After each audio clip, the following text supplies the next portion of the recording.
In this video, I want to talk about extroverted feeling and introverted thinking and how they're working together within you if it's something that you use, or how it's not working at all within you if it's something that you don't use.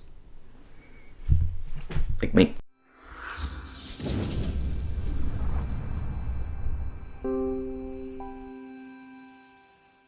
What's up, Game Changers? Sherman here from Geek Psychology, helping you find your true character and level it up so you can play life better.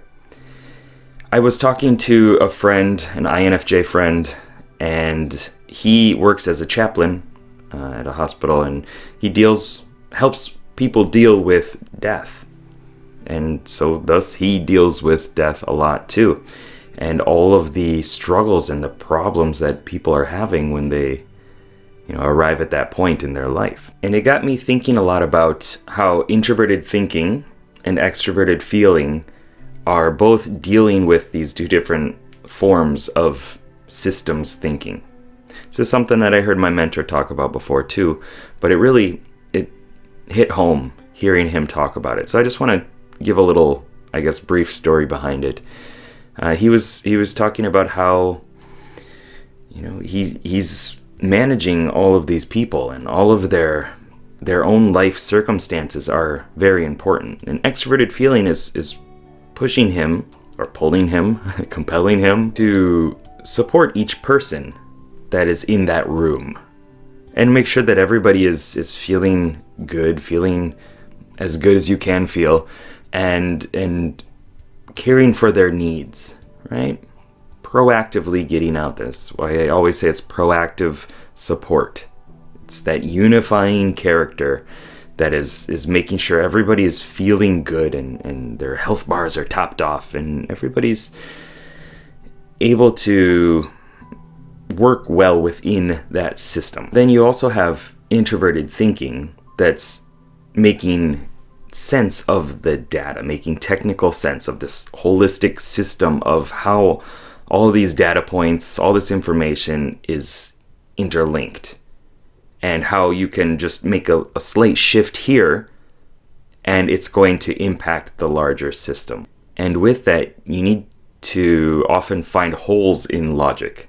I don't know if you need to, but that's where your mind goes with introverted thinking. It's picking out the inaccuracies, right? And saying that there's something wrong with this. It doesn't fit within this whole system. And so we need to fix this to make everything work better and to make sense of it and have a more thorough understanding of it. And extroverted feeling is doing that too, just within the people system, right? If one person is not fitting well within the group, then that's something that has to be dealt with. If one person's opinions or values are conflicting with what's going on with other people, then that's something that needs to be dealt with. When somebody is dying, he still has to make sure that the other people within that system are okay and are supported. It's this caring for this person, of course, but also making sure that the group is going to be okay.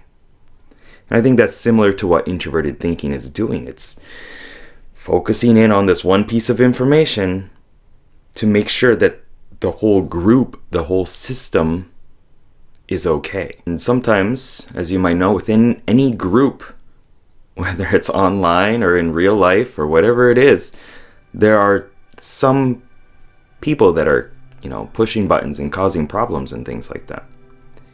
And part of what extroverted feeling is doing is it's making sure that everybody is on the same page and everybody knows what to expect socially, as well as this is something that we are okay with. This is something that we're not okay with. And if you personify that, going again, introverted thinking is analyzing it and saying this information is good information and it's correct, and it fits within that whole system. But sometimes there's this cognitive dissonance that happens within a lot of people, and introverted thinking has to point that out and say, actually, what you're saying or what you're doing is hypocritical or it's incorrect. Your argument is flawed. And this is the information that's pointing that out. Well, within the peopling system, I hate saying that somebody is flawed, but somebody is causing problems for the other people within the system, the group. And so that person has to be dealt with or supported or cared for, and depending on the circumstance.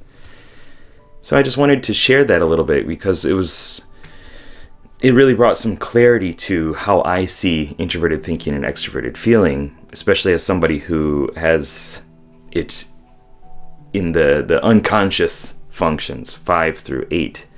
And I have my own baggage that comes with extroverted feeling and introverted thinking.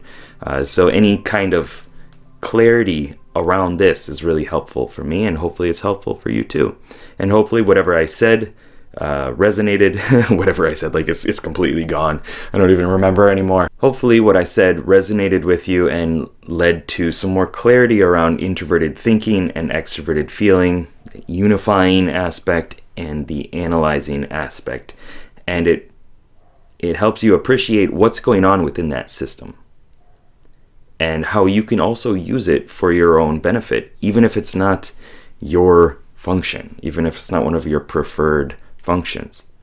Seeing that somebody is struggling with something could compel you to support them, because that makes the whole picture better, which also influences you as well. And for introverted thinking, the amount of attention and focus in on making sense of information and really making sure that you understand it so that you can understand how the world works. And then you can use that to better your life. If this is something that I follow and everybody follows it, then the world will be a better place. If we all have the purest information possible and we all make sense of it and think through it deeply, then the world will be a better place. Those are my thoughts on introverted thinking and extroverted feeling.